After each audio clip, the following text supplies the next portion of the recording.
Nalilito na ako kung saan ko ba i-upload yung mga long form video ko, mga reels video ko, text post, tsaka yung mga picture post ko. Dito po ipapakita ko po sa inyo kung saan ba natin dapat i-upload itong mga nabanggit ko.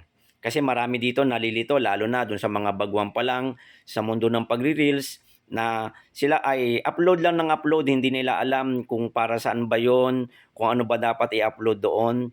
Dito po ipapakita ko sa video na ito kung saan po tayo o yung tamang pag-upload na gagawin natin. Samahan niyo po ako.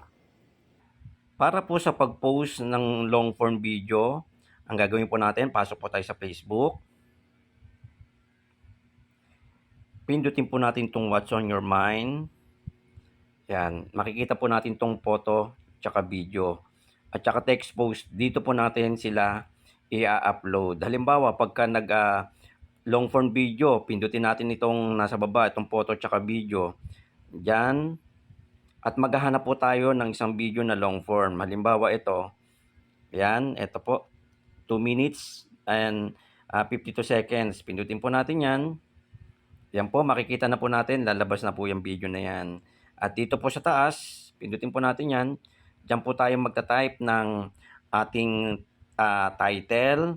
At sa baba niya, ito po yung maglalagay tayo ng hashtag. Ganun lang po ang ating pag-upload dun sa long form video. Labas ulit tayo. At dito po, para naman po sa text post tsaka photos, pasok ulit tayo sa What's on your mind. At dito po, pindutin po natin ito para mag-download po tayo ng photo. Ayan, halimbawa, may naka-ready na po tayo. Halimbawa ito, o yan, may photos na po tayo. Ganun din ang gagawin natin. Maglagay pa rin tayo sa taas ng title, ng photos na gusto nating ilagay, tsaka hashtag na dapat related din dun sa photos. Ganun lang po ang pag-upload ng ating photos. Labas tayo. At para naman po sa text post, dito pa rin tayo papasok sa What's on your mind. At dito, what's on your mind, dito tayo magpipindot. Yan, magta-type na po tayo diyan. Ayan, may nakalagay po. What's on your mind? Mag-type ka na po. Halimbawa, magandang umaga. Ng umaga. No, ayan. Magta-type na po tayo diyan. Pero sa akin kasi, pagka nagta-type lang ako or text post lang yung ginagamit ko, hindi na po ako naglalagay ng hashtag.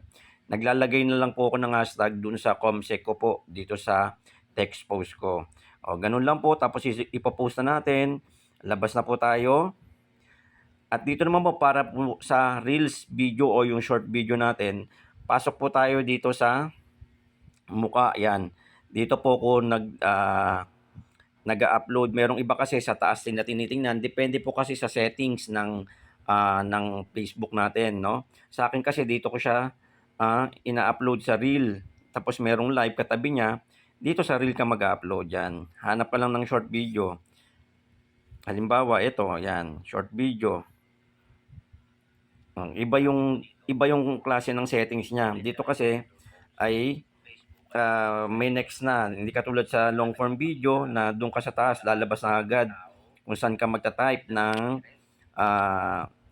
title at caption. Yan, dito po, dito naman, dito ka magta-type ng title tsaka hashtag dito sa gilid niya. Ganun po yung itsura ng pagka nag-ano po tayo ng reels, nag-upload. Tapos i-share na natin, pagka nalagay na natin, nakumpleto na natin, ay ganun lang po ang gagawin. Yan po, sana po ay may natutunan kayo sa video na ito, lalo na dun sa mga nagsisimula at baguhan pa lang dito sa mundo ng pagre-reels, na dito lang po tayo mag-upload at wag po kayong malilito dito.